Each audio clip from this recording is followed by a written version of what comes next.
സ്വാഗതം ചതുരംഗത്തിലേക്ക്. ഇന്ന് ഏറെ കാലിക പ്രസക്തിയുള്ളൊരു വിഷയമാണ് ചതുരംഗം ചർച്ച ചെയ്യുന്നത്. അന്ധവിശ്വാസവും അനാചാരങ്ങളും. സമീപ നാളുകളിൽ ഒരിക്കൽ കേരളം ഭ്രാന്താലയമാണ് എന്ന് പറഞ്ഞ ആ സാഹചര്യത്തോട് സമാനമായ രീതിയിലുള്ള ഒട്ടേറെ അനുഭവങ്ങൾ കേരളം അഭിമുഖീകരിക്കുമ്പോൾ ഈ വിഷയത്തിന് ഏറെ പ്രസക്തിയുണ്ട്. ഈ വിഷയവുമായി നമ്മളോട് സംസാരിക്കാനെത്തുന്നത് സാഹിത്യ അക്കാദമിയിലെ മുൻ ജീവനക്കാരൻ കൂടിയായ ശ്രീ ഇ.ഡി. ഡേവിസ്, ഒപ്പം തന്നെ ശാസ്ത്ര സാഹിത്യ പരിഷത്തിൻ്റെ മുന്നിൽ നിന്ന് പ്രവർത്തിക്കുന്ന അഡ്വക്കേറ്റ് രവി പ്രകാശ്. രണ്ടുപേരെയും ഹൃദയപൂർവ്വം സ്വാഗതം ചെയ്യുന്നു. ആദ്യം ഇ.ഡി. ഡേവിസിൽ നിന്ന് തുടങ്ങാം. ഇന്ന് ജൂലൈ 5 നമ്മൾ സ്റ്റുഡിയോയിൽ സംസാരിച്ചുകൊണ്ടിരിക്കുമ്പോൾ ലോകത്തെ ഒരു വിഭാഗം ആളുകൾ കൂടുതൽ ചർച്ച ചെയ്യുന്നത് ഒരു വലിയ ദുരന്തം 5-ാം തീയതി വരുന്നു എന്ന പ്രവചനമാണ്. ഏറെ ദിവസങ്ങളായ സംഭവം ചർച്ച ചെയ്യപ്പെട്ടുകൊണ്ടിരിക്കുന്നു. കേരളത്തിൽ പോലും ആ വിഷയം വലിയ രീതിയിൽ ചർച്ച ചെയ്യുന്നു. എന്തായിരിക്കും വരികയുണ്ടായിരിക്കുക എന്നുള്ള രീതിയിൽ അത്രയേറെ ആളുകൾ അത് കാണുകയും ചർച്ച ചെയ്യുകയും ചെയ്യുന്നു. മുൻകാലങ്ങളിൽ ഉത്തരേന്ത്യയിൽ ഉണ്ടായിട്ടുള്ള ഒരുപാട് സംഭവങ്ങൾ, നരബലി ഉൾപ്പെടെയുള്ള സംഭവങ്ങൾ കാണുമ്പോൾ അധികം ആശ്ചര്യത്തോടു കൂടി നോക്കിയിരുന്നു, ഇങ്ങനെയൊക്കെ ഈ ലോകത്ത് സംഭവിക്കുമെന്ന്. പിന്നീട് ഇലന്തൂർ ഇരട്ട നരബലി വന്നപ്പോൾ അതുപോലെ സമാനമായ ഒട്ടേറെ സംഭവങ്ങൾ, നമ്മൾ സാംസ്കാരിക സമ്പന്നരെന്ന് അഭിമാനിക്കുന്ന ഈ കേരളത്തിൽ ഒട്ടേറെ സംഭവങ്ങൾ തുടർച്ചയായി ഉണ്ടായിക്കൊണ്ടിരിക്കുകയാണ്. എങ്ങോട്ടാണ് നമ്മൾ പോകുന്നത്? കേരളത്തിൽ മാത്രമല്ല ഇത്തരത്തിലുള്ള ഇത് വർദ്ധിച്ചു വരുന്നത്. ലോകത്താകമാനം ഒരു ശാസ്ത്രവിരുദ്ധമായ മനോഭാവത്തിലേക്ക് നമ്മുടെ സമൂഹത്തെ നയിക്കാനുള്ള ബോധപൂർവമായ ശ്രമങ്ങൾ നടക്കുന്നുണ്ട്. ലോക പോലീസ് എന്ന് പറയുന്ന അമേരിക്കയിലെ രാഷ്ട്രീയ സംഭവവികാസങ്ങൾ, അവിടുത്തെ രാഷ്ട്രീയ നയങ്ങൾ, ലോകമാസകലം ഇത്തരത്തിലുള്ള ഒരു രാഷ്ട്രീയ ഭാഷയിൽ പറഞ്ഞൊരു വലതുപക്ഷ തീവ്രവാദത്തിൻ്റേതൊക്കെ ആയിട്ടുള്ള ഒരു രാഷ്ട്രീയ രീതിയിലേക്ക് ലോകം ഇങ്ങനെ മുന്നേറിക്കൊണ്ടിരിക്കുക. അതുകൊണ്ട് തന്നെ സ്വാഭാവികമായിട്ട് ആധുനിക ജനാധിപത്യ ജീവിതത്തിൻ്റെ മൂല്യങ്ങളായിട്ടുള്ള ശാസ്ത്രബോധത്തെയും ചരിത്രബോധത്തെയും ഒക്കെ അട്ടിമറിക്കുന്നതിനുള്ള നിരന്തരമായ ശ്രമങ്ങൾ ഉണ്ടായിക്കൊണ്ടിരിക്കും. ഇന്ത്യയിലും കഴിഞ്ഞ കുറേ വർഷമായിട്ട് ഇത്തരത്തിലുള്ള എന്താ പറയുക, ഒരു സർക്കാർ തലത്തിൽ തന്നെ ജനാധിപത്യത്തെ അട്ടിമറിക്കുന്നതിന്, അതിൻ്റെ മൂല്യങ്ങൾ, അതിൻ്റെ ശാസ്ത്രബോധത്തെ അട്ടിമറിക്കുന്നതിന്, ചരിത്രത്തെ വികലമാക്കുന്നതിന്, ഇങ്ങനെയൊക്കെ തന്നെ ശ്രമങ്ങൾ നടക്കുന്നതുകൊണ്ട് സ്വാഭാവികമായിട്ടും അഭ്യസ്തവിദ്യരിലടക്കം സർക്കാർ സംവിധാനം അങ്ങനെയാവുമ്പോൾ അധികാരത്തിൻ്റെ ഒരു സ്വഭാവത്തിനനുസരിച്ച് ഏറാൻ മൂളുന്ന ഒരു ഉദ്യോഗസ്ഥ വൃന്ദവും അതിനനുസരിച്ചുള്ള ബുദ്ധിജീവി വൃന്ദമൊക്കെ ഉണ്ടാവും. അതുകൊണ്ട് തന്നെ ഇത്തരത്തിലുള്ള ഒരു ശാസ്ത്രവിരുദ്ധത പ്രചരിക്കുന്നതിനുള്ള എല്ലാ സാഹചര്യവുമുണ്ട്. ഇപ്പോൾ ഇന്ത്യയിൽ തന്നെ ശാസ്ത്ര കോൺഗ്രസ്സിനുള്ള എന്താ പറയുക, സഹായം കേന്ദ്ര സർക്കാർ ഇല്ലായ്മ ചെയ്യുന്നു. ശാസ്ത്ര കോൺഗ്രസ് നടത്താൻ, അത്തരത്തിലുള്ള ശാസ്ത്ര ഗവേഷണങ്ങൾ ഒക്കെ തന്നെ നടത്താനുള്ള, ശരിയായ രീതിയിലുള്ള ശാസ്ത്ര ഗവേഷണങ്ങൾ നടത്താനുള്ള സാഹചര്യം സർക്കാർ തന്നെ അട്ടിമറിക്കുന്നു. സർക്കാർ ഇത്തരത്തിൽ ഉപയോഗിക്കുന്ന ഗ്രാൻറ്റ് തന്നെ കൊടുക്കുന്നത് തികച്ചും അന്ധവിശ്വാസ ജടിലമായ കപടശാസ്ത്രത്തിൻ്റെ നിർമ്മിതിക്ക് ആവശ്യമായിട്ടുള്ള ഗവേഷണ പ്രോജക്റ്റുകൾക്കാണ്. അതുകൊണ്ട് അതിൻ്റെ വിശദാംശങ്ങളൊക്കെ നിരന്തരം അറിയാവും. എങ്ങനെയൊക്കെയാണ് ഇത്തരത്തിൽ, ഞാനതൊക്കെ ആവർത്തിക്കേണ്ടതെന്ന് തോന്നുന്നു. ചാണകത്തിൽ നിന്നും പശുമൂത്രത്തിൽ നിന്നും പിന്നെ അത്തരത്തിലുള്ള എന്താ പറയുക, അതിനൊക്കെ തന്നെ വലിയ ദിവ്യത്വവും അതിന് വലിയ ശാസ്ത്രീയമായ അത്തരം കപട ചികിത്സകൾക്കൊക്കെ ശാസ്ത്രീയമായ ആധികാരികത ഉണ്ടെന്നൊക്കെയുള്ള രീതിയിൽ വരുത്തി തീർക്കുന്ന ഒട്ടേറെ സംഭവങ്ങൾ. അപ്പം അതുകൊണ്ട് ഇത് ലോകത്ത് ഉണ്ടായിട്ടുള്ള ഒരു രാഷ്ട്രീയമായ അട്ടിമറിയുടെ കൂടി 1990-കൾക്ക് ശേഷം ലോകത്താകമാനമുണ്ടായിട്ടുള്ള രാഷ്ട്രീയമായ അട്ടിമറി ഉണ്ടാക്കിയിട്ടുള്ള ഒരു ദുരന്തം കൂടിയാണിത്. ശ്രീ രവി പ്രകാശ്, താങ്കൾ ഈ അന്ധവിശ്വാസത്തിനും അനാചാരത്തിനുമെതിരെയായി ശാസ്ത്ര സാഹിത്യ പരിഷത്തിൻ്റെ നേതൃത്വത്തിൽ ഒരു പഠനം നടത്തുകയും അതിനുമായി റിപ്പോർട്ട് സമർപ്പിക്കുകയും ചെയ്തിട്ടുണ്ടെന്നുള്ളതാണ് മനസ്സിലാക്കുന്നത്. എന്തായിരുന്നു അത്? പഠനം നടത്തുകയല്ല ചെയ്തിട്ടുള്ളത്. അത് ശാസ്ത്ര സാഹിത്യ പരിഷത്തിൽ എല്ലാ കാലത്തും ശാസ്ത്രവിരുദ്ധ പ്രവർത്തനങ്ങൾക്കെതിരായിട്ടുള്ളൊരു പ്രചാരണ പ്രവർത്തനങ്ങൾ നടത്തിക്കൊണ്ടിരിക്കുന്ന സംഘമാണ്. നമുക്കറിയാം, ശാസ്ത്രസാഹിത്യ പരിഷത്ത് പൊതുവെ പറയുക ശാസ്ത്രബോധം സാമൂഹ്യബോധമാക്കുക എന്നുള്ളതാണ്. ഈ ശാസ്ത്രബോധം സാമൂഹ്യബോധമാക്കുന്നതിന് വിരുദ്ധമായൊരു പ്രവർത്തനമാണ് അന്ധവിശ്വാസം എന്ന് പറയുന്നത്. കേരളത്തിൽ വളരെ വലിയ രീതിയിൽ അന്ധവിശ്വാസം നിലനിൽക്കുന്ന സാഹചര്യത്തിൽ ഇത്ര വലിയ നമ്മൾ ഒന്നാം സ്ഥാനക്കാരനാണ് വിദ്യാഭ്യാസത്തിൻ്റെ കാര്യത്തിൽ ആയിക്കോട്ടെ, ഇവിടുത്തെ അത്തരം സ്ഥാപനങ്ങളുടെയൊക്കെ കാര്യത്തിലായിക്കോട്ടെ, എല്ലാ തരത്തിലും ഒന്നാം സ്ഥാനം നിലനിൽക്കുമ്പോൾ തന്നെ അങ്ങേയറ്റം എന്ന് പറയാൻ കഴിയില്ലെങ്കിലും വലിയ തോതിൽ അന്ധവിശ്വാസവും നിലനിൽക്കുന്നു എന്നുള്ളതൊരു സത്യമാണ്. ആ സാഹചര്യത്തിൽ ഇതിനെ നിയമത്തിലൂടെ മാത്രമേ അന്ധവിശ്വാസത്തെ നിയന്ത്രിക്കണമെങ്കിൽ നിലവിൽ കുറേ നിയമങ്ങളുണ്ട്. ആ നിയമങ്ങൾ പോരാതെ അതിനു വേണ്ടി മാത്രം നിയമം നിർമ്മിച്ചാൽ മാത്രമേ അന്ധവിശ്വാസത്തെ നിയന്ത്രിക്കാൻ കഴിയുള്ളൂ എന്നൊരു കാഴ്ചപ്പാടാണ് ശാസ്ത്രസാഹിത്യ പരിഷത്തിനുള്ളത്. അതിൻ്റെ ഭാഗമായി ഒരു ബില്ല് തന്നെ, ഒരു മോഡൽ ബില്ല്, ഒരു മാതൃകാ ബില്ല് ശാസ്ത്രസാഹിത്യ പരിഷത്ത് ഉണ്ടാക്കുകയും ആ മാതൃകാ ബില്ല് വലിയൊരു രീതിയിൽ കേരളത്തിൽ പ്രചരിപ്പിക്കുകയും ഇതുകൂടാതെ കേരളത്തിലെ എല്ലാ MLA-മാർക്കും ഈ പിണറായി സർക്കാരിൻ്റെ ഗവൺമെൻറ്റിൻ്റെ ആദ്യ ഘട്ടത്തിൽ മുഴുവൻ MLA-മാർക്കും മന്ത്രിമാർക്കും ഒക്കെ തന്നെ നേരിട്ട് നൽകുകയുണ്ടായി. രാഹുകാലം നോക്കി പത്രിക സമർപ്പിക്കുന്ന ജനപ്രതിനിധികളുള്ള നാടാണ്. ഇടതുപക്ഷത്തിൽ ചിലപ്പോൾ അതും ഉണ്ടാകാം, ഇല്ല എന്നല്ല. എല്ലാവരും ആ രീതിയിൽ ചെയ്യുന്നു എന്ന് ഞാൻ വിശ്വസിക്കുന്നില്ല. കുറച്ചു പേരെങ്കിലും ആ രീതിയിൽ ചെയ്യുന്നു. രാഹുകാലം പിന്നെയും ജ്യോതിഷവുമായി ബന്ധപ്പെട്ട ചില കാര്യങ്ങളാണ്. ഒരു പക്ഷേ അതൊരു പാരമ്പര്യമായി വന്ന ഒരു രീതിയാണ്. രാഹുകാലത്ത് നമുക്ക്, അല്ലെങ്കിൽ അത് ആ രീതിയിൽ നമുക്ക് ജ്യോതിഷത്തെയും അന്ധവിശ്വാസത്തിൽ ഉൾപ്പെടുത്താമെങ്കിലും ജ്യോതിഷം എന്ന് പറയുന്നതിനേക്കാൾ ഭീകരമാണ് സമൂഹത്തിലെ സാഹചര്യം എന്ന് പറയുന്നത്. ഇപ്പോൾ ഒരു ഇതിൽ തന്നെ ഒരു കണക്ക് പറയുകയാണെങ്കിൽ ഇന്ത്യയിൽ 14 വർഷത്തിനിടയിൽ 2500 പേര് ഇതിൻ്റെ മാത്രം മന്ത്രവാദം പോലുള്ള അനാചാരങ്ങളും ആഭിചാര ക്രിയകളുടെയും ഭാഗമായിട്ട് മാത്രം മരിച്ചിട്ടുണ്ട്. അതുപോലെ ഇന്ത്യയിൽ ഇപ്പോഴത്തെ ഒരു കണക്ക് ഏകദേശം ഒരു 2.5 ദിവസത്തിൽ ഒരാൾ മരിക്കുന്നു എന്നുള്ളതാണ് ഇതിൻ്റെ ഭാഗം. ഇതിൽ പ്രധാനപ്പെട്ട ഇരകൾ ആരാണെന്ന് ചോദിച്ചിട്ടുണ്ടെങ്കിൽ സ്ത്രീകളാണ്. നമുക്കറിയാം, കേരളത്തിൽ കാസർഗോഡ് ഒരാൾ സ്വർണ്ണ 540 ഗ്രാം സ്വർണ്ണ ഇരട്ടിച്ച് കിട്ടുന്നതിന് വേണ്ടിയിട്ട് 2 പേരെ സമീപിക്കുക, 2 പേര് വരെ ഇയാളെ തട്ടിക്കളയുകയും ചെയ്ത സംഭവം അധികകാലമായിട്ടില്ല. എറണാകുളം ജില്ലയിൽ 2 സ്ത്രീകളെ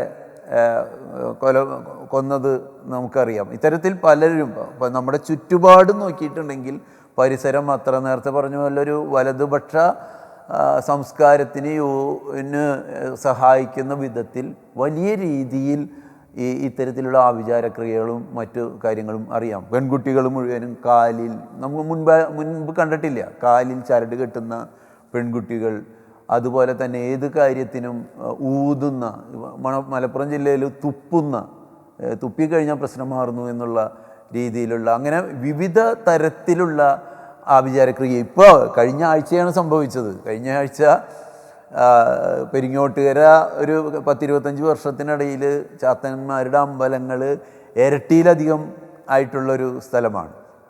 അവിടെ ചാത്തൻ്റെ അമ്പലത്തിൻ്റെ ഭാഗമായിട്ട് തർക്കമുണ്ടാകുകയും ആ തർക്കത്തിൻ്റെ അടിസ്ഥാനം എന്താണെന്ന് ചോദിച്ചപ്പോൾ ഒരു സ്ത്രീയോട്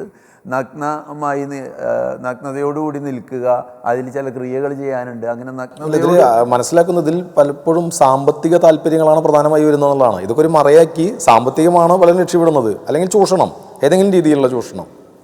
സാമ്പത്തിക മേഖല എല്ലാ സ്ഥലത്തിലും വ്യവഹരിക്കുമല്ലോ.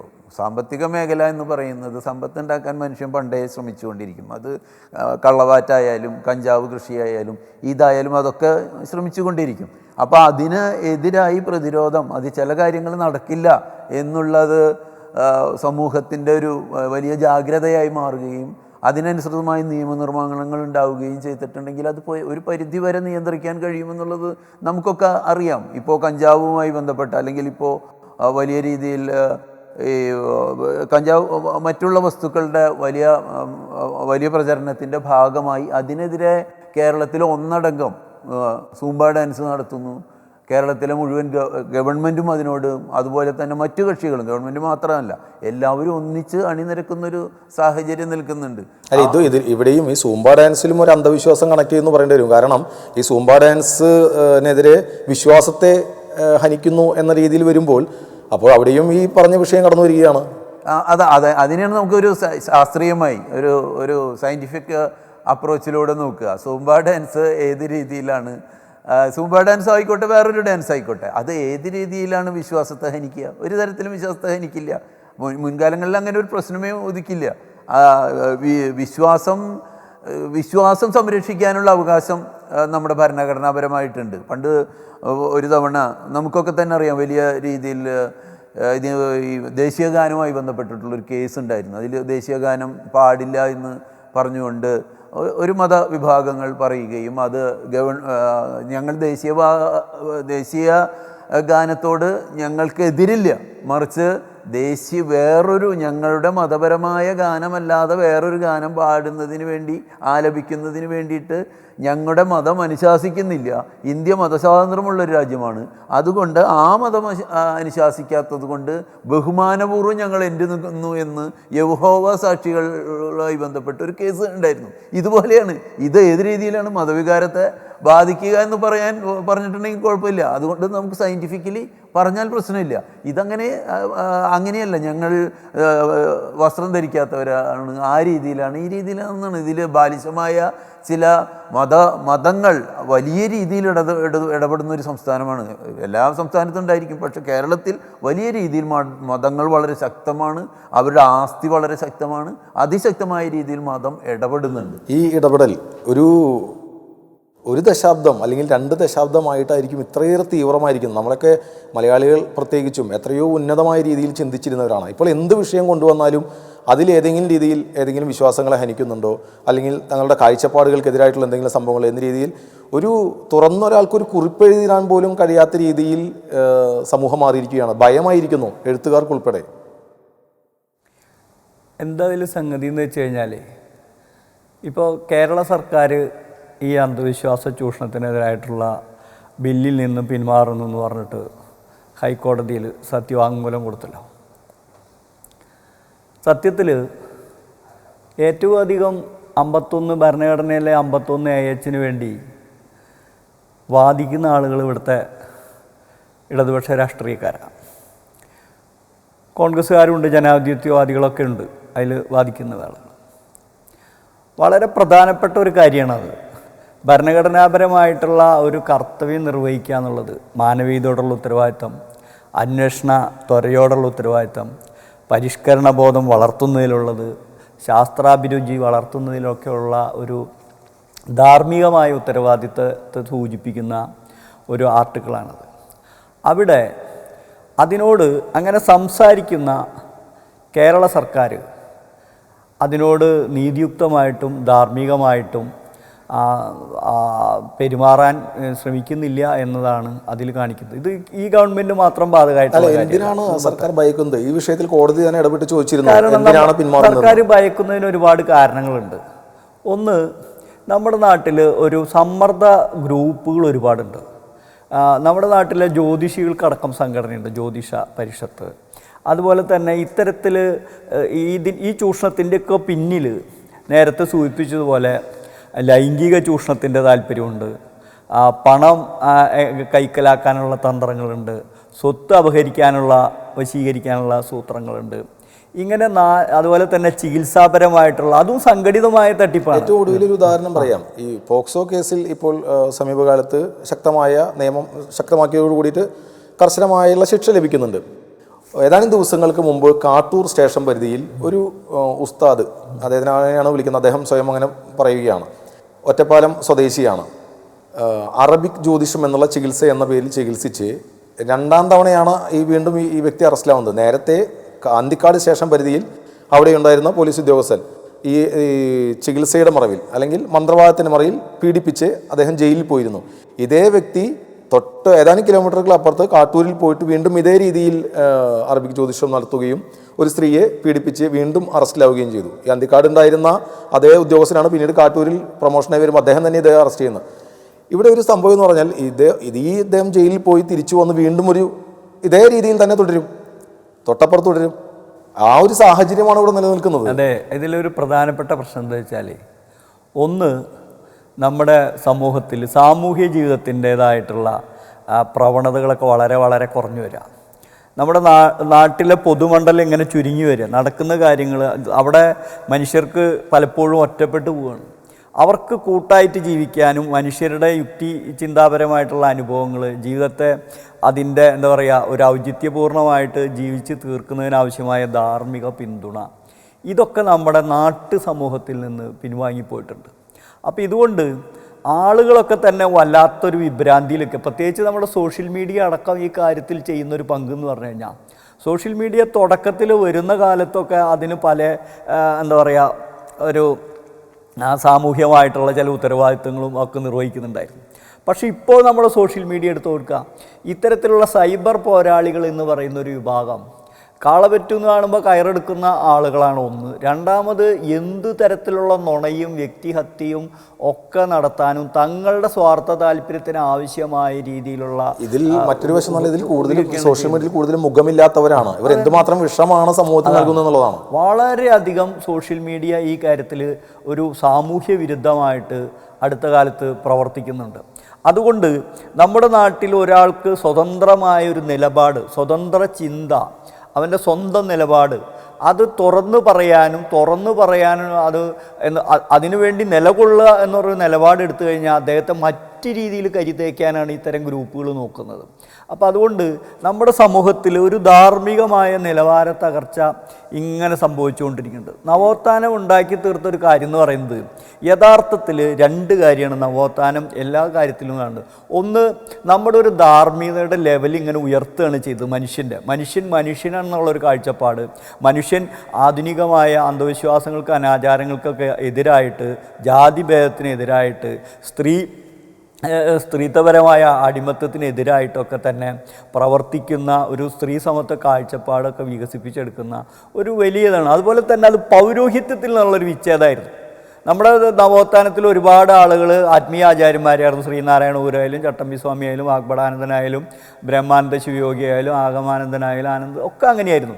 പക്ഷേ അവരൊക്കെ തന്നെ ഒരു ആധുനിക ജീവിത മൂല്യങ്ങളെ പ്രൊമോട്ട് ചെയ്യുന്ന, ഒരു സ്ഥിതിസമത്വപരമായ കാഴ്ചപ്പാടിനെ പ്രൊമോട്ട് ചെയ്യുന്ന തരത്തിലുള്ള ആത്മീയതയുടെ പ്രചാരകരായിരുന്നു. അല്ലെങ്കിൽ ഒരു മനുഷ്യവിമോചനത്തെ മുന്നിൽ കണ്ടുകൊണ്ടുള്ള പല ആശയങ്ങളാണ് മുന്നോട്ട് വെച്ചത്. പക്ഷേ യഥാർത്ഥത്തിലുള്ളൊരു ബ്രാഹ്മണിക്കലായിട്ടുള്ളൊരു ആചാര രീതികളെ, അതിൻ്റെ അങ്ങേയറ്റത്തെ സാമൂഹ്യ വിരുദ്ധമായിട്ടുള്ള വിശ്വാസ രീതികളൊക്കെ തന്നെ വിച്ഛേദിക്കുന്ന പണിയാണ് അരുവിപ്പുറം പ്രതിഷ്ഠ തൊട്ടായിക്ക് മുന്ന് വൈകുന്നേരങ്ങളായാലും നടത്തിയത്. ഇന്ന് ആ തരത്തിലുള്ള ആശയ സംഹിതകളെ നമ്മുടെ പാഠ്യപദ്ധതിയിൽ ഉൾപ്പെടുത്തിക്കൊണ്ടോ അല്ലെങ്കിൽ ദേശീയ പ്രസ്ഥാനത്തിൻ്റെ മൂല്യങ്ങളെ പാഠ്യപദ്ധതിയിൽ ഉൾപ്പെടുത്തിക്കൊണ്ടോ കൊണ്ടുവരുന്ന പ്രവണതകൾ വളരെ കുറഞ്ഞിട്ടുണ്ടെന്നാണ് എനിക്ക്. അതിലേക്കാണ് വരുന്നത്. നമ്മൾ വീണ്ടും പഴയ കാലത്തേക്ക് തിരിച്ചു പോവുകയാണ്. അതായത് വീട്ടിയും പ്രേംജിയും അയ്യങ്കാളിയും ഗുരുവും എല്ലാം ഒരു വലിയ രീതിയിലുള്ള സമത്വം ആഗ്രഹിച്ച് നവോത്ഥാനവുമായി മുന്നോട്ട് പോയി. ഇപ്പോൾ കാലം കുറേ ചെല്ലുമ്പോൾ എവിടെ നിൽക്കുന്നു? നേരത്തെ ഞാൻ പറഞ്ഞ ബില്ലിലേക്ക് തന്നെയാണ് വരുന്നത്. ആ ബില്ല്, സമാന്തരമായ ഒരു ബില്ല് ശാസ്ത്ര സാഹിത്യ പരിഷത്ത് ഇറക്കി പൊതുജനങ്ങൾക്കിടയിൽ പ്രചരിപ്പിച്ചു. ഇതേ സമയം ആ ഇലന്തൂർ ഇരട്ട നരബലിയുടെ സാഹചര്യത്തിലാണ് സർക്കാർ ഒരു പുതിയ ബില്ലിന്, അന്ധവിശ്വാസത്തിനും അനാചാരത്തിനെതിരെ ബില്ലിന് തയ്യാറായി വന്നത്. പക്ഷേ അത് പിന്നോട്ട് പോകുന്നൊരു സ്ഥിതിവിശേഷം ഇപ്പോഴില്ലെങ്കിൽ പിന്നെ എപ്പോഴാണ് എന്നുള്ളതാണ് ഉയരുന്ന ചോദ്യം. അല്ല, അത് എന്നോടല്ല ചോദിക്കേണ്ടത്, അത് യഥാർത്ഥത്തിൽ ചോദിക്കേണ്ടത് ഗവൺമെൻറ്റിനോടാണ്. കാരണം ഗവൺമെൻറ് മനസ്സിലാക്കേണ്ട ഒരു കാര്യം, വളരെ പിന്നോക്കം നിൽക്കുന്ന ഒട്ടേറെ സംസ്ഥാനങ്ങളിൽ ഈ അടുത്ത കാലത്ത് ബില്ലുണ്ടായി എന്നുള്ളതാണ്. ഇപ്പം നമ്മൾ പറയും ഗുജറാത്ത് മോദി ആണല്ലോ ഗുജറാത്തിൻ്റെ ഒരു പുതിയ ആളായിട്ട് വരുന്നത്. തുടർന്ന് ഗുജറാത്ത് ഭരിക്കുന്നത് BJP ആണ് സ്ഥിരം.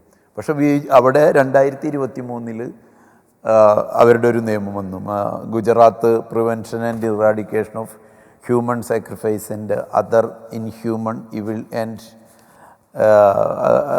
അഖോര practice and black magic act 2013. ഈ നിയമം വന്ന് ഉടനെ തന്നെ അതുമായി ബന്ധപ്പെട്ട ഒരാൾ ദൈവമാണെന്ന് പറഞ്ഞ് അവിടെ പ്രചരിപ്പിക്കുകയും ഈ കഴിഞ്ഞ ജനുവരിയിൽ അയാൾ അറസ്റ്റ് ചെയ്യുകയും ചെയ്തു. അപ്പോൾ അവിടെ ആ നിയമം വർക്ക് ചെയ്തു തുടങ്ങി. അതുപോലെ തന്നെ ബീഹാറിൽ prevention of which practice act എന്ന് പറയുന്നത് ബീഹാറിൽ, ഇന്ത്യയിലെ ജാർഖണ്ഡും ബീഹാറുമാണ് ഏറ്റവും കൂടുതൽ ഇത് ഈ അനാചാരങ്ങളിൽ അറസ്റ്റ് ചെയ്യപ്പെടുന്ന മരിക്കുന്നത് എന്ന് കണക്കാക്കിയിട്ടുള്ളതാണ്. ഇതുപോലെ Karnataka prevention and eradication of inhuman practice and black magic act, Orissa, Rajasthan, Assam, Bihar, ഇത്തരം 8 സംസ്ഥാനങ്ങളിൽ, അതായത് പിന്നോക്കം നിൽക്കുന്ന 8 സംസ്ഥാനങ്ങളിൽ ഈ നിയമം ഉണ്ടായിട്ടുണ്ട്. ആ സാഹചര്യത്തിലാണ് ഞാൻ പറയുക. ആ സാഹചര്യം ഇത് മാത്രമല്ല കേട്ടോ, 2003 പാർലമെൻറ്റിലൊരു ബില്ല് വന്നു. പാർലമെൻറ്റ് ഇന്ത്യ മുഴുവനും ഈ നിയമം കൊണ്ടുവരണമെന്ന് പറഞ്ഞിട്ട്, അങ്ങനെ ആ പാർലമെൻറ്റിൽ ബില്ല് ചർച്ച ചെയ്ത് 2005 വീണ്ടും അത് പാർലമെൻറ്റിൽ കൊണ്ടുവന്ന് പാസ്സാക്കാൻ നേരത്ത് പറഞ്ഞു അത് മുസ്ലിമിൻ്റെയും ക്രിസ്ത്യൻ ബില്ലിനുമായി ബന്ധപ്പെട്ട് ഇവരുടെ അനാചാരങ്ങളൊന്നും അതിലില്ല എന്ന് പറഞ്ഞ് അത് മാറ്റിവെക്കുകയും പിന്നെ പുറത്തെടുക്കാതിരിക്കുകയും ചെയ്തു. പിന്നെ 2008 യുക്തിവാദി സംഘം ഒരു ബില്ലുണ്ടാക്കി കൊടുക്കുകയുണ്ടായി. 2014 ADGP ഹേമചന്ദ്രൻ ഒരു ബില്ലുണ്ടാക്കി ഗവൺമെൻറ്റിന് കൊടുക്കുകയുണ്ടായി. 2017 PT Thomas, justice PT Thomas, അതായത് അദ്ദേഹം KT തോമസ്, അദ്ദേഹം ഗവൺമെൻറ് വച്ച പരിഷ്കരണ കമ്മിറ്റി, ഭരണപരിഷ്കരണ കമ്മീഷനായിരുന്നു. ആ ഭരണപരിഷ്കരണ കമ്മീഷൻ്റെ ഭാഗമായിട്ടാണ് ഈ ഇത് കൊണ്ടുവരുന്നത്. അതും തള്ളിപ്പോയി. 2021 വീണ്ടും ഈ 2 കൊല്ലങ്ങൾക്ക് മുമ്പ് KD പ്രസന്നൻ എന്ന് പറയുന്ന MLA ഒരു ബില്ല് കൊണ്ടുവന്നു. ഇങ്ങനെ ധാരാളം ബില്ലുകൾ ഒക്കെ വരുമ്പോഴും ഈ മാതൃകാ ബില്ലുണ്ടാകുന്നു, ചർച്ച ചെയ്യുന്നു, ഒക്കെ തന്നെ തള്ളിപ്പോകുന്നു. ആരെയാണ് ഭയം എന്നുള്ളത് ഒരു പ്രധാനപ്പെട്ട കേരളത്തിൽ പല കാര്യങ്ങളിലും നമുക്കറിയാം. മതത്തെ തൊടുന്നതിന് വേണ്ടി, അല്ലെങ്കിൽ എല്ലാ കാര്യവും വിശ്വാസത്തെ തൊടുന്നതിന് വിശ്വാസത്തെ തൊട്ടാൽ അട്ടിമറിക്കപ്പെടുന്ന ഒരു സംസ്ഥാനമായി മാറി. അത് ഏറ്റവും ഭീകരമായി നമ്മൾ കണ്ടതാണ് ശബരിമല. അട്ടിമറിക്കപ്പെടുക മാത്രമല്ല, വെട്ടിമുറിച്ച് കൂടി പോയി ചെയ്യുന്നുണ്ടല്ലോ. അതാണല്ലോ ജോസഫ് മാഷ് ഉദാഹരണമാണല്ലോ. അതെ, ഏറ്റവും വലിയ ആളുകളെ വരെ, വലിയ രീതിയിൽ പ്രവർത്തിക്കുന്നവരെ വെട്ടിമാറ്റപ്പെടുന്നു. അതുപോലെ തന്നെ ജീവൻ, നമ്മുടെ പാഠപുസ്തകത്തിൽ നിന്നും മതമില്ലാത്ത ജീവൻ വെട്ടിമുറിക്കപ്പെടുന്നു. ഇങ്ങനെ ഈ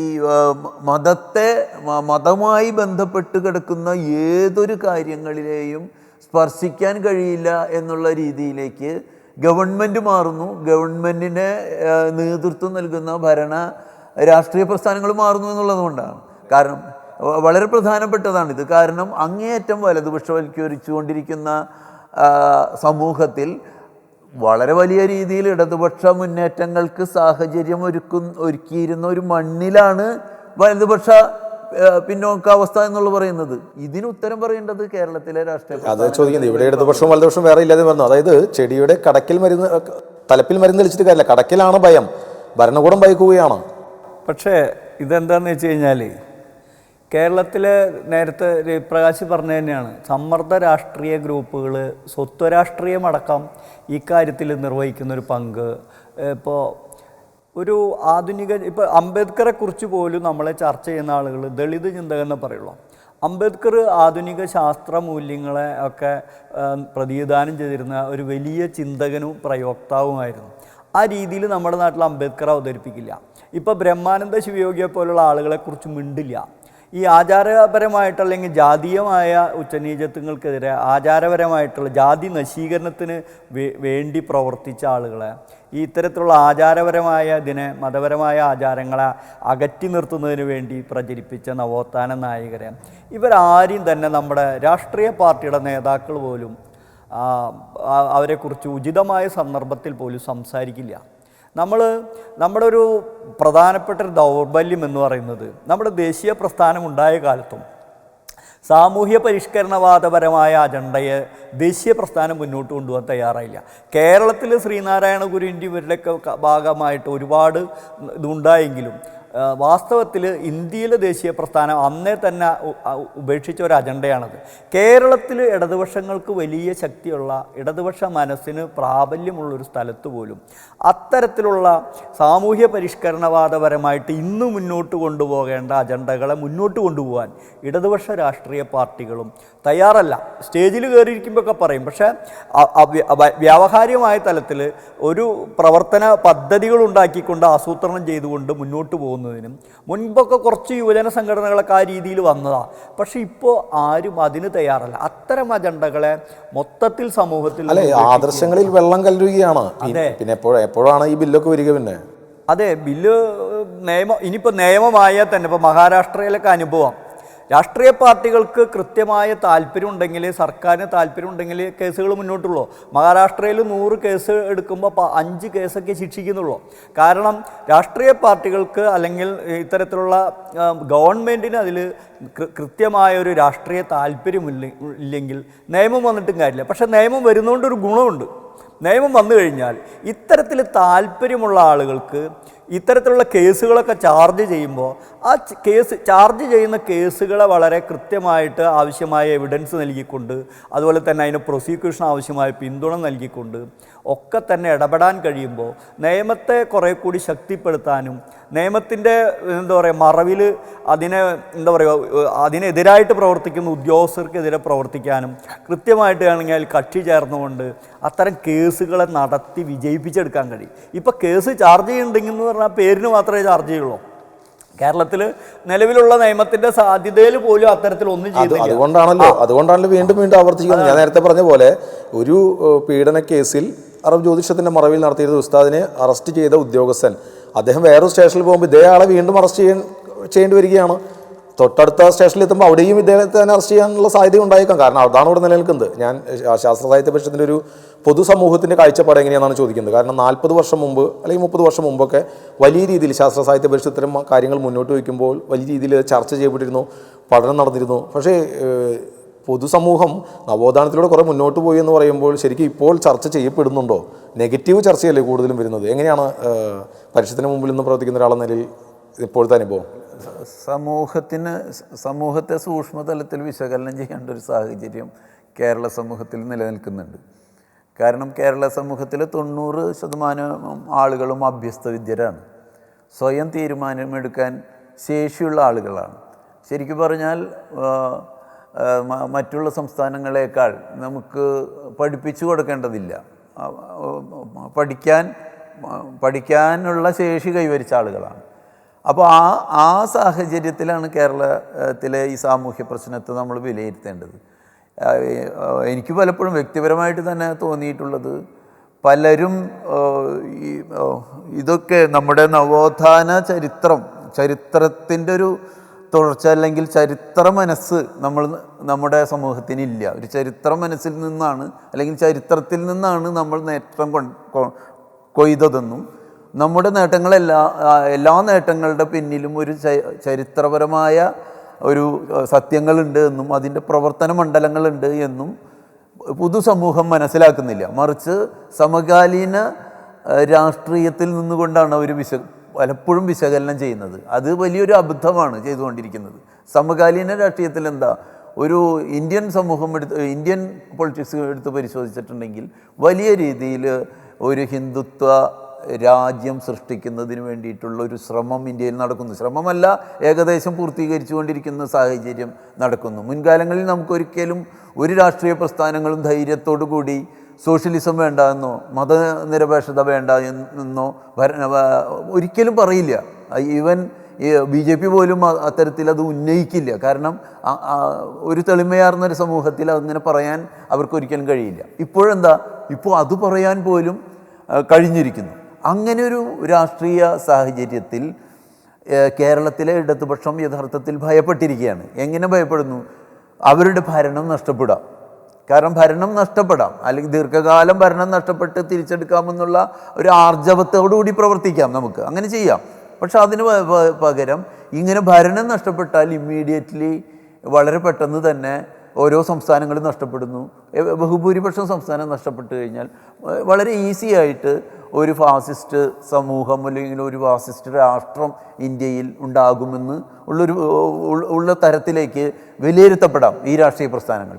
അതിൻ്റെ ഭാഗമായിട്ട് ഏത് വിധേനയും ഭരണം നിലനിർത്തുക, ഭരണം ഒന്നാമത് ബാക്കി രണ്ടാമത് എന്നുള്ള രീതിയിലേക്ക് മാറിയിട്ടുണ്ട് എന്നുള്ളതാണ് എൻ്റെ ഒരു കാഴ്ചപ്പാട്. ഇതൊക്കെ പല സ്ഥലങ്ങളിലും ഇപ്പോൾ നമ്മുടെ സാംസ്കാരിക നേതാക്കന്മാർ എന്തുകൊണ്ട് നിലമ്പൂർ ഇലക്ഷനിൽ പോയില്ല, ഇത്തരത്തിലുള്ളൊക്കെ ചർച്ച നടക്കുമ്പോൾ ഇതിൽ നിന്നൊക്കെ വായിച്ചെടുക്കാൻ കഴിയുന്നത് ഇതാണ്. അതുകൊണ്ട് തന്നെ ഈ ഇടതുപക്ഷ മനസ്സുള്ളവർ വളരെ ശക്തമായി പ്രവർത്തിക്കേണ്ട ഒരു അത് ഭരണതലത്തിലുള്ള കാര്യങ്ങൾ നമ്മൾ ഏറ്റവും അടിസ്ഥാനപരമായി നോക്കുമ്പോൾ ബ്ലാക്ക് മാജിക്, ഊതലും തുപ്പലും, നരബലി, ഇതെല്ലാം അഭ്യസ്ത വിദ്യരാണെന്ന് അഭിമാനിച്ചുകൊണ്ടിരിക്കുന്ന കേരളത്തിലാണ്. ഇത് 10-20 വർഷങ്ങൾക്കുള്ളിലൊന്നും ഇത്രയേറെ തീവ്രമായിട്ടുണ്ടായിരുന്നില്ല. ഉണ്ടായിരിക്കും 50 വർഷം മുമ്പൊക്കെ ഉണ്ടായിരുന്നു, അല്ലെങ്കിൽ 100 വർഷം മുമ്പ് ഉണ്ടായിരുന്നു. ആ ഭ്രാന്താളിൽ നിന്ന് മാറി ഇപ്പോഴത്തെ അവസ്ഥയിലേക്ക് വന്ന് നവോത്ഥാനവും സമത്വവും എല്ലാം അട്ടിമറിച്ചുകൊണ്ട് ആരെ അട്ടിമറിക്കുന്നു? ഈ അഭ്യസ്ത വിദ്യരെന്ന് പറയപ്പെടുന്ന ഓരോരുത്തരും, നമ്മൾ ഓരോ മലയാളിയും. ഇന്ത്യയിൽ ലോകത്ത് തന്നെ ഏറ്റവും അധികം സംഘടിതമായിട്ടുള്ള ഈ ചൂഷണം, അന്ധവിശ്വാസങ്ങളും അനാചാരങ്ങളെയൊക്കെ ഉപയോഗപ്പെടുത്തിക്കൊണ്ടുള്ള ചൂഷണം നടക്കുന്ന ഒരു രാജ്യം ഇന്ത്യയാണ്. ഈ ഇന്ത്യയിൽ ഇത്തരത്തിൽ അതുകൊണ്ടാണ് ഒരുപാട് ആൾദൈവങ്ങൾ, അതിൻ്റെ വേറൊരു രീതിയാണ്, ഒരുപാട് ആൾദൈവങ്ങൾ ഉയർന്നു വന്നത്. അതുപോലെ തന്നെയാണ് ഈ കപട ദൈവങ്ങളെ വെച്ചുകൊണ്ടുള്ള ആരാധനയ്ക്ക് ജനങ്ങൾ പോകുന്നത്. നമ്മൾ നോക്കിയാൽ നമ്മുടെ തൃശ്ശൂർ ജില്ലയിൽ തന്നെ എത്രയോ ഉദാഹരണങ്ങളുണ്ട്. അപ്പോൾ ഇങ്ങനെയുള്ള ഈ പ്രവർത്തനങ്ങൾക്കെതിരെ ഇതൊരു രാഷ്ട്രീയ പാർട്ടികളുടെ ഒരു അജണ്ടയുടെ ഭാഗമായിട്ട് വരുന്നത്. കാരണം നമ്മുടെ നാട്ടിൽ രാഷ്ട്രീയക്കാരെ എങ്ങനെ വേണമെങ്കിലും വിമർശിക്കാം. പക്ഷേ ഈ സാമൂഹ്യ വിമർശനത്തിൽ മതപരമായ ദൗർബല്യങ്ങൾ, മതം സാമൂഹ്യ വിരുദ്ധമായി നിൽക്കുന്ന ഘട്ടങ്ങൾ, മതം സാമൂഹ്യ പരിഷ്കരണത്തിനെതിരായിട്ട് നിൽക്കുന്ന ഘട്ടങ്ങൾ, നേരത്തെ ഒരു അഭിപ്രായം സൂചിപ്പിച്ച ഒരു പാഠപുസ്തകത്തിൽ ഒരു മതമില്ലാത്ത ജീവൻ ഉൾപ്പെടുത്തുമ്പോൾ ഉണ്ടായ പ്രശ്നങ്ങൾ, ഇപ്പോൾ ഈ സൂംബ ഡാൻസിൻ്റെ കാര്യത്തിൽ പോലും അതൊരു കേരള സർക്കാരിനെ അട്ടിമറിക്കാനുള്ള അജണ്ടയായിട്ടാണ് ഇവിടുത്തെ പ്രതിപക്ഷം ഉപയോഗിക്കാൻ ശ്രമിച്ചത്. ഒരു പ്രതിപക്ഷ നേതാവ്, ഒരു ബുദ്ധിജീവിയോ, നിലമ്പൂർ പ്രശ്നത്തിൽ ബുദ്ധിജീവികൾ അങ്ങോട്ടും ഇങ്ങോട്ടും തിരിഞ്ഞ് തല്ലുകൂടിയ സന്ദർഭത്തിൽ ഒരൊറ്റ അതുപോലും ആളുകൾ പോലും ഈ സൂംബ ഡാൻസ് അതുമായി ഉയർത്തിയ പ്രശ്നങ്ങൾ, നിലമ്പൂർ തെരഞ്ഞെടുപ്പുമായി ബന്ധപ്പെട്ട് വർഗീയ പ്രീണനത്തിൻ്റെ പ്രശ്നങ്ങൾ, ഇതൊന്നും തന്നെ നമ്മുടെ ഗൗരവപ്പെട്ട രീതിയിൽ നമ്മുടെ രാഷ്ട്രീയ നേതാക്കൾ കാണുന്നില്ല, ജനപ്രതിനിധികൾ കാണുന്നില്ല, അതുപോലെ തന്നെ മാധ്യമപ്രവർത്തകർ കാണുന്നില്ല. ഇത് പ്രശ്നവൽക്കരിക്കുക എന്നുള്ളൊരു പണി മാധ്യമങ്ങൾക്ക് അടക്കം നിർവഹിക്കാൻ കഴിയും. സാംസ്കാരിക പ്രവർത്തകർ തങ്ങൾക്ക് കിട്ടുന്ന അവാർഡുകളുടെ എണ്ണം നോക്കിയിട്ട് അതിനു വേണ്ടിയിട്ട്, അല്ലെങ്കിൽ അത്തരത്തിൽ വീണ് കിട്ടുന്ന അപ്പകഷ്ണങ്ങൾക്ക് വേണ്ടിയിട്ടാണ് സാംസ്കാരിക പ്രവർത്തകരും അതുപോലെ തന്നെ സാഹിത്യകാരന്മാരും ഇന്ന് നിലകൊള്ളുന്നത്. വളരെ സങ്കടകരമായൊരു കാര്യം അത്. നമ്മുടെ നാട്ടിൽ ഈ വർത്തമാനം പറയുന്ന ആളുകൾ യഥാസമയത്ത് യഥാർത്ഥ പ്രശ്നങ്ങളിൽ അല്ലെങ്കിൽ ഇത്തരത്തിൽ ഒരു പരിവർത്തന ദാഹം ആളുകളിൽ ഉണ്ടാക്കാൻ വേണ്ടിയിട്ട് ഒരു ദീർഘവീക്ഷണത്തോട് കൂടിയിട്ട് നമ്മൾ എന്താണ് രാഷ്ട്രീയത്തിൽ ഇപ്പോൾ ചെയ്യേണ്ട അജണ്ട, സാംസ്കാരികമായ അജണ്ട. കേരളത്തിനൊരു സാംസ്കാരിക നയം രൂപീകരിക്കുന്നതിന് ഒരു കുറേ കൂടി ശാസ്ത്രബോധത്തിലും ചരിത്രബോധത്തിലും അതുപോലെ തന്നെ സെക്കുലർ ഡെമോക്രസിയിൽ അധിഷ്ഠിതമായ ഒരു സാംസ്കാരിക നയം രൂപീകരിക്കുന്നതിന് ഇവിടെ എല്ലാ രാഷ്ട്രീയ പാർട്ടികൾക്കും സാംസ്കാരിക സംഘടനയുണ്ട്. അവരാരെങ്കിലും ഇത്രയൊക്കെ ഒരു കാര്യത്തിൽ ഗൗരവപ്പെട്ട താല്പര്യം 10 വർഷം മുമ്പ് അഴീക്കോട് മാഷും വിജയമാഷവും കാണിച്ചിരുന്ന ആർജവം പിന്നീട് അവരുടെ തലത്തിലേക്ക് ഉയരാൻ കഴിയില്ലെങ്കിൽ പോലും ഈ പറയുന്നത് പോലെ അപ്പകഷ്ണങ്ങൾക്ക് വേണ്ടി ഭരണകൂടം വരെ ഭരണം തുടരാൻ വേണ്ടി ആ അപ്പകഷ്ണത്തിന് കാത്തിരിക്കുന്നു. പിന്നെയാണോ സാഹിത്യകാരന്മാർ? അതുകൊണ്ടാണ് ഈ സമ്മർദ്ദ തന്ത്രങ്ങൾക്ക് അടിപ്പെടുന്ന രീതിയിൽ കേരളത്തിലെ ജാതി മത സമുദായങ്ങൾ വളരെ അവർക്ക് ഒരു മതാതീതമായ താല്പര്യങ്ങൾക്കാണ് അവരും താല്പര്യം എടുക്കുന്നത്. അവരുടെ സ്ഥാപനങ്ങൾ, അവരുടെ ബിസിനസ്, അങ്ങനെ ഒരു ട്രാൻസ് റിലീജിയസ് ആയിട്ടുള്ള ഗെയിംസിൻ്റെ വക്താക്കളായിട്ട് നമ്മുടെ പുരോഹിതന്മാർ മാറുമ്പോൾ, അതിന് സമുദായ ശക്തി ഉപയോഗിക്കുമ്പോൾ തീർച്ചയായിട്ടും അവർ ജനങ്ങളെ വളരെ ഈ അന്ധവിശ്വാസങ്ങൾക്കും അനാചാരങ്ങൾക്കും എതിരായി കീഴിൽ അണിനിരത്താനുള്ള ഒരു വ്യഗ്രത അവർക്കുണ്ട്. കാരണം ഒരു വോട്ട് ബാങ്ക് പൊളിറ്റിക്സ് കളിക്കുന്നതിൽ അവർ വലിയ ഘടകം. അതിനെ ഉപയോഗപ്പെടുത്തുന്ന ആളുകളാണ് നമ്മുടെ ഈ ഭരണമുന്നണിയിൽ.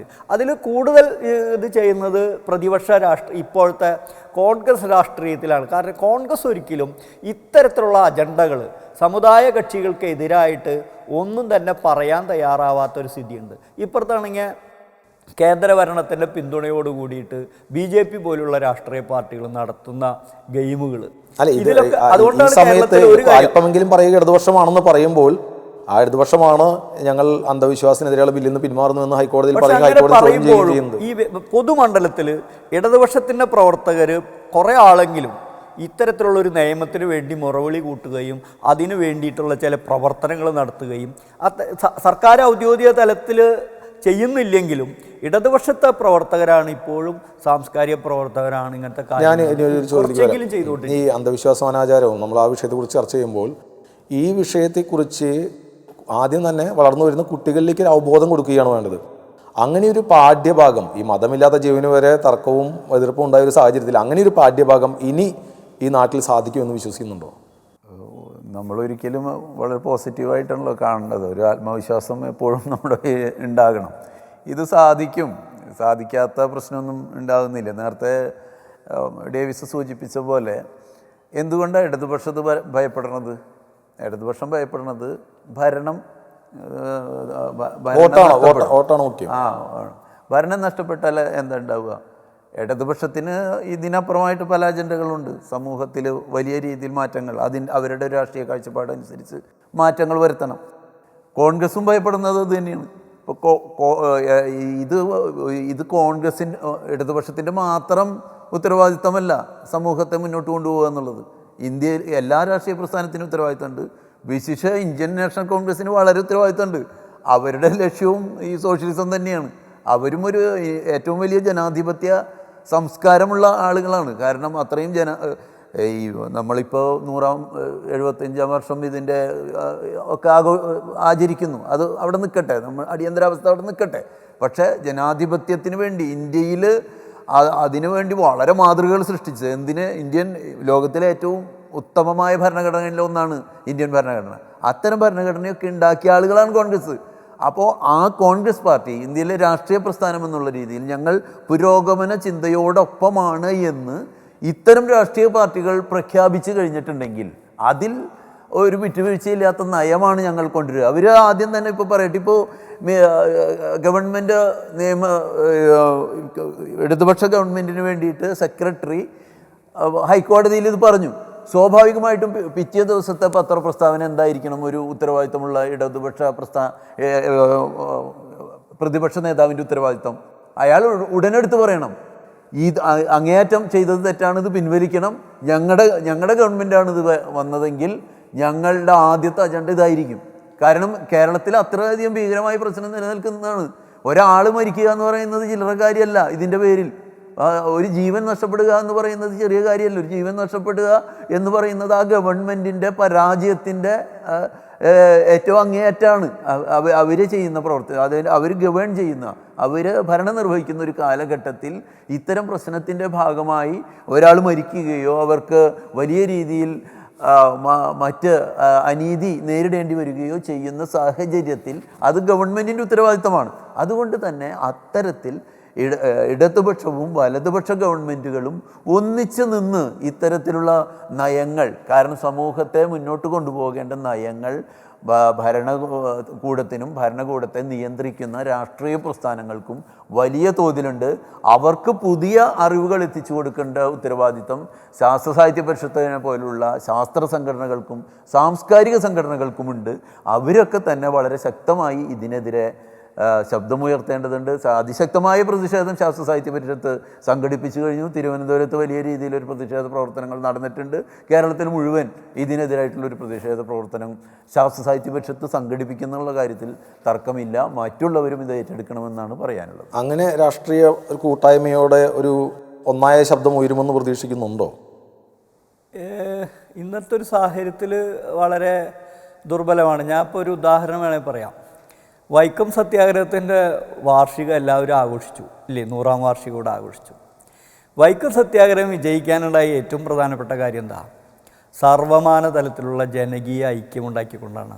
വ്യത്യസ്ത തലത്തിലുള്ള NSS, SNDP തുടങ്ങിയ എല്ലാ തരത്തിലും പുലയ മഹാസഭ, സാധു ജനസംരക്ഷണ സംഘം, എല്ലാ തരത്തിലും കോൺഗ്രസ്, എല്ലാ തരത്തിലുള്ള ഐക്യമുണ്ടാക്കിക്കൊണ്ടാണ് അത് വിജയിച്ചത്. അതിൻ്റെ 100-ാം വാർഷികം ആകുമ്പോൾ എന്താ സ്ഥിതി?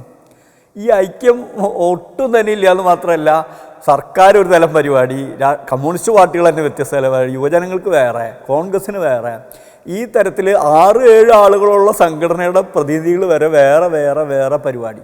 അതായത് ജനകീയ ഐക്യം ഉണ്ടാക്കി തീർക്കുന്നതിലൂടെ ഒരു കാര്യം വിജയിപ്പിച്ചെടുക്കാൻ കഴിയും. അത്തരത്തിലുള്ളൊരു ജനകീയ ഐക്യം ഒരു കാര്യത്തിലൂടെ ഉണ്ടാവുന്നില്ല എന്നുള്ളതുകൊണ്ടാണ് നമ്മുടെ ഇപ്പോൾ നടക്കുന്ന ഈ വളരെ എന്താ പറയുക അങ്ങേയറ്റത്തെ വിവാദപരമായിട്ടുള്ള കോലാഹലങ്ങൾ എല്ലാ മേഖലയിലും ഇതൊക്കെ തന്നെ അധികാരത്തെ കേന്ദ്രീകരിച്ചുകൊണ്ട് മാത്രമാണ് നടക്കുന്നത്. എങ്ങനെ അധികാരം പിടിക്കുക, എങ്ങനെ പദവികളിൽ ഇരുന്നു കൊണ്ട് കാര്യങ്ങൾ നിർവഹിക്കാൻ കഴിയും, അത്തരത്തിൽ ചിന്തിക്കുന്ന ഒരു സമൂഹമായിട്ട് നമ്മുടെ യുവജന രാഷ്ട്രീയവും സാംസ്കാരിക രാഷ്ട്രീയവും സാമുദായിക രാഷ്ട്രീയവും ഒക്കെ മാറിയിട്ടുണ്ട്.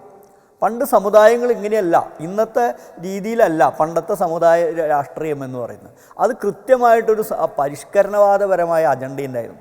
ആ പരിഷ്കരണവാദപരമായ അജണ്ട ഇടതുപക്ഷം ഉപേക്ഷിച്ചതുകൊണ്ടാണ് കുറേ കൂടി ശക്തമായ രീതിയിൽ വർത്തമാനം പറഞ്ഞാൽ പോരാ, അതിന് പ്രായോഗികമായിട്ടുള്ള കർമ്മ പരിപാടികൾ ഉണ്ടാക്കി കഴിഞ്ഞാൽ തീർച്ചയായിട്ടും ഈ ജനകീയ ഐക്യത്തോടു കൂടിയിട്ട് ഈ അന്ധവിശ്വാസ നിർമ്മാർജ്ജനത്തിനു വേണ്ടി നിലകൊള്ളാൻ കഴിയും. അതുപോലെ തന്നെ അനാചാരങ്ങളെ ഉപയോഗിച്ചുകൊണ്ടുള്ള ചൂഷണം ഇത് വളരെ വലിയ തലത്തിലാണ് ഇപ്പോൾ സംഭവിച്ചുകൊണ്ടിരിക്കുന്നത്. കേരളത്തിലെ എന്താ പറയുക, കേരളത്തിലെ നമ്മുടെ ഔദ്യോഗിക സംവിധാനങ്ങളെയൊക്കെ തന്നെ മാഫിയാവൽക്കരിക്കുന്ന രീതിയിലേക്ക് കാര്യങ്ങൾ നീങ്ങിക്കൊണ്ടിരിക്കുക. അത് വളരെ ഭീകരമായിട്ടുള്ളൊരു കാര്യമാണ്. ഈ മാഫിയാവൽക്കരണം, ഈ ക്രിമിനൽ വൽക്കരണം അതിൻ്റെ ഭാഗമായിട്ട് ഈ നമ്മുടെ ഭരണകൂട സംവിധാനങ്ങൾക്കകത്ത് പ്രവർത്തിക്കുന്നുണ്ട്. അതൊക്കെ തിരിച്ചറിഞ്ഞുകൊണ്ടുള്ള ഒരു രാഷ്ട്രീയ അജണ്ട, ഒരു സാംസ്കാരിക അജണ്ട ശാസ്ത്ര സാഹിത്യ പരിഷത്ത്, പുരോഗമന കലാസാഹിത്യ സംഘം, യുവകലാസാഹിതി, ജനകീയ കലാസാഹിത്യവേദി, കോൺഗ്രസിൻ്റെ സംസ്കാര സാഹിതി ഇവർക്കെല്ലാവർക്കും കൂടിച്ചേർന്നുകൊണ്ട് നിർവഹിക്കാൻ കഴിയും. അവരതിന് സന്നദ്ധമാവുകയാണ് വേണ്ടത്. ശാസ്ത്ര സാഹിത്യ പരിഷത്ത് കുറേ കൂടി ഈ കാര്യത്തിൽ മുൻകൈ എടുക്കുകയും അത്തരത്തിലുള്ള ഒരു ഉത്തരവാദിത്വ നിർവഹണം നടത്തുന്നതിനാവശ്യമായ എന്താ പറയുക സാംസ്കാരിക പശ്ചാത്തലം ഒരുക്കുകയും ചെയ്തു കഴിഞ്ഞാൽ തീർച്ചയായിട്ടും സ്കൂളുകളിലടക്കം വേണ്ടി വന്നാൽ സെക്കുലർ ക്ലബ്ബുകൾ രൂപീകരിച്ചുകൊണ്ട് ശാസ്ത്രബോധവും ചരിത്രബോധവും ഒക്കെ തന്നെ കുട്ടികൾക്ക് പകർന്നു കൊടുക്കാൻ കഴിയാം. അപ്പോൾ അത് സർക്കാർ തലത്തിൽ അത്തരത്തിൽ എന്താണ് സർക്കാർ ചെയ്യേണ്ടത്? ഇപ്പോൾ പഞ്ചായത്ത് തിരഞ്ഞെടുപ്പ് വരാൻ പോവുക. പഞ്ചായത്ത് തിരഞ്ഞെടുപ്പിൽ എങ്ങനെയാണ് നമ്മുടെ പൊതു ഇടങ്ങൾ വികസിപ്പിക്കുക? ആ പൊതു ഇടങ്ങൾ വികസിപ്പിക്കുന്നതോടുകൂടി അതുപോലെ തന്നെ നമ്മുടെ വായനശാലകൾക്ക് എങ്ങനെയാണ് പുതിയ കാലത്ത് നിയമസാക്ഷരത, ഭരണഘടനാപരമായ സാക്ഷരത, ശാസ്ത്ര സാക്ഷരത, സ്ത്രീ വിമോചനത്തെ സംബന്ധിച്ചുള്ള സാക്ഷരത, അതുപോലെ തന്നെ ആധുനിക ശാസ്ത്രത്തെ സംബന്ധിച്ചുള്ള വിവരങ്ങൾ ഇതൊക്കെ ആളുകൾക്ക് പകർന്നു കൊടുക്കാൻ കഴിഞ്ഞാൽ തീർച്ചയായിട്ടും കേരളത്തിൽ അതിവേഗത്തിൽ ഒരു 5-10 വർഷത്തെ ദീർഘകാല ഒരു പരിപ്രേക്ഷ്യത്തിൻ്റെ അടിസ്ഥാനത്തിൽ, ഒരു അജണ്ടയുടെ അടിസ്ഥാനത്തിൽ കാര്യങ്ങൾ ഉണ്ടായിക്കഴിഞ്ഞാൽ കേരളത്തിൽ ഇതിന് മാറ്റം ഉണ്ടാകും. എത്രയോ വർഷങ്ങളായി മലയാളികൾ കൂട്ടായി ഒന്നു ചേർന്ന് കൊണ്ടുവന്ന നവോത്ഥാനമാണ് മുന്നോട്ട് പോകുന്നത്. ഇപ്പോൾ ഈ പറയുന്ന ഏത് രാഷ്ട്രീയ പ്രസ്ഥാനത്തിൻ്റെതായാലും സാംസ്കാരിക സംഘടനകൾക്ക് ഇത്തരം വിഷയങ്ങൾ ചർച്ച ചെയ്യാനുള്ള മനസ്സോ ധൈര്യമോ പോലും ഇല്ലാതായി മാറിയിരിക്കുന്നു. അങ്ങനെ ചർച്ചയിലൂടെ കൂട്ടായ്മയിലൂടെ വന്നുകൊണ്ട് കുട്ടികളിൽ ഉൾപ്പെടെ ഇത്തരം വിഷയങ്ങളിൽ അവബോധം നൽകിക്കൊണ്ട് ഒരു മാറ്റം ഉണ്ടാവണം. അതോടൊപ്പം തന്നെ സർക്കാർ ഇത്തരം ബില്ലുകളുമായും ഒപ്പം ഇതിനെതിരെ എല്ലാ രാഷ്ട്രീയ കക്ഷികളും ശക്തമായി മുന്നോട്ട് പോകണം. അല്ലെങ്കിൽ ഇത്തരം ചികിത്സ നൽകാതെ കുട്ടിയെ വീട്ടിലിരുത്തി വെള്ളമൊഴിച്ച് അവരുടേതായ രീതിയിൽ ചികിത്സ നൽകി ആ കുട്ടി മരണപ്പെടുക, നരബലി, കുടുംബത്തിലുള്ളവരെ തന്നെ പരസ്പരം കൊലപ്പെടുത്തുക, ഇതുപോലുള്ള ഒട്ടേറെ സംഭവങ്ങൾ ഇപ്പോൾ ഞെട്ടലില്ലാത്തവരായി കേരളം മാറിയിരിക്കുന്നു. ഇലന്തൂർ നരബലിയൊക്കെ ഇരട്ടബലിയൊക്കെ സംഭവിച്ചപ്പോൾ ആദ്യം ഞെട്ടിയെങ്കിലും പിന്നീട് ഇതുമായി ബന്ധപ്പെട്ട് തുടർച്ചയായി ഒരുപാട് പേർ ഇതുമായി വിശ്വസിക്കുന്നവരും ചിന്തിക്കുന്നവരുമുണ്ട്.